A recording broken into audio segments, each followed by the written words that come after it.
Hello everyone, আমার house wife channel আর একটু নতুন ভিডিওতে আপনাদের অনেক অনেক স্বাগত। দেখে বুঝে গেছেন যে রান্নার ভিডিও। তো দেশের বাইরে থেকে সবসময় দেশের জিনিসপত্র খাওয়া হয় না, তাই না? তো আজকে গেছিলাম প্যারিসের গারে দু নর্থ, যেটাকে বলা হয় মিনি ইন্ডিয়া। তো সেখানে গিয়ে দুজনেরই চোখে পড়লো মোচা, আর মাথায় এলো যে মোচা চিংড়ি বানাবো। আবার কি আমাদের ওইদিকে যেদিকে মোচার দাম 10 থেকে 20 টাকা, এখানে একটা মোচার দাম নিয়েছে 550 টাকা, মানে 5.50 ইউরো। অনেকদিন খাওয়াও হয়নি, আর মায়ের হাতে রান্না সত্যি বলতে ভীষণ মিস করি। তো আজকে মোচাই নিয়ে নিয়েছি, মোচা চিংড়ি বানাবো দুজনে। তো চলুন তাহলে কীভাবে ঝটপট বানাচ্ছি দেখে নিই। মোচা ছাড়ানোটাই হচ্ছে সব থেকে কষ্টকর ব্যাপার। খেতে যতটা ভালো লাগে, ছাড়াতে ততটাই কষ্ট। আর মোচা কাটলে কিন্তু দেখেছি হাত নখগুলো কালো হয়ে যায়। বেশ চলো এই লাস্ট পার্টটা ছোটো ছোটো করে কুচি করে কেটে নেবো। আর এটাকে এবার হলুদ জলে ডুবিয়ে রাখতে হবে, কারণ না হলে কালো হয়ে যাবে। আর এইখানে যে কোচগুলো আছে এগুলো এবার এক একে ছাড়িয়ে নেবো। এর ভেতরে দুটো জিনিস থাকে, এই লম্বা মতো আর একটা এই আঁশের মতো একটা জিনিস থাকে, এটাকে কিন্তু ছাড়িয়ে নিতে হবে। চলো আমার সব ছাড়ানো হয়ে গেছে। এটাকে হলুদ জলে ডুবিয়ে রেখেছিলাম, নাহলে কালো হয়ে যেত।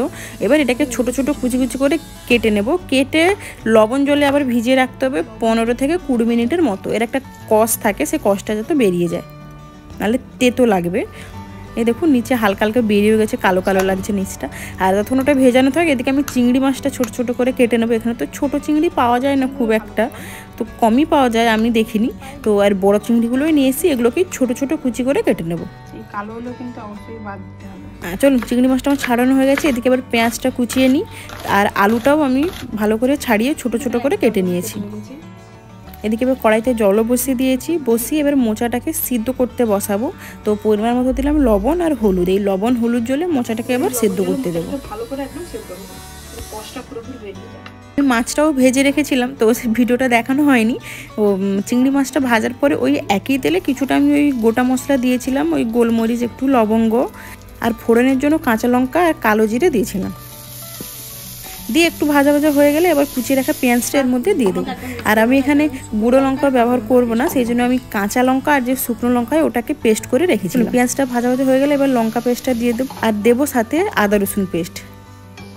এবার এটাকে ভালো করে একটু নেড়ে নিতে হবে।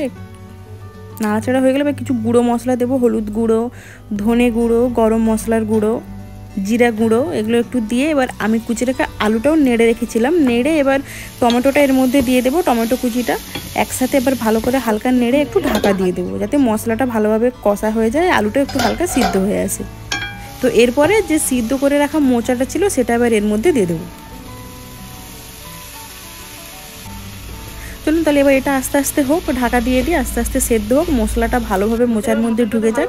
আর মোচা হচ্ছে যে এমন একটা জিনিস যেটা মাংসেরই মতো, আর আমার মনে হয় মোচাটা মাংসেরই মতো, কারণ ধীরে ধীরে অনেকক্ষণ বসে বসে লো ফ্লেমে হবে, তাহলে স্বাদটা আরও ভালো হবে। তো মোচাটা হালকা সিদ্ধ হয়ে এলে তারপর যে ভেজে রাখা চিংড়িটা ওটা ওর মধ্যে দিয়ে কিছুক্ষণ নেড়ে চেড়ে নেবো। আর আমি একদম অল্প সামান্য জল দিয়েছিলাম, দিয়ে এবার একটু হালকা করে নেড়ে চেড়ে নিলে বেশ একটু মাখা মাখা মতো হয়ে যাবে। তো তারপরেই নামিয়ে নিন, মোচার চিংড়ি রেডি।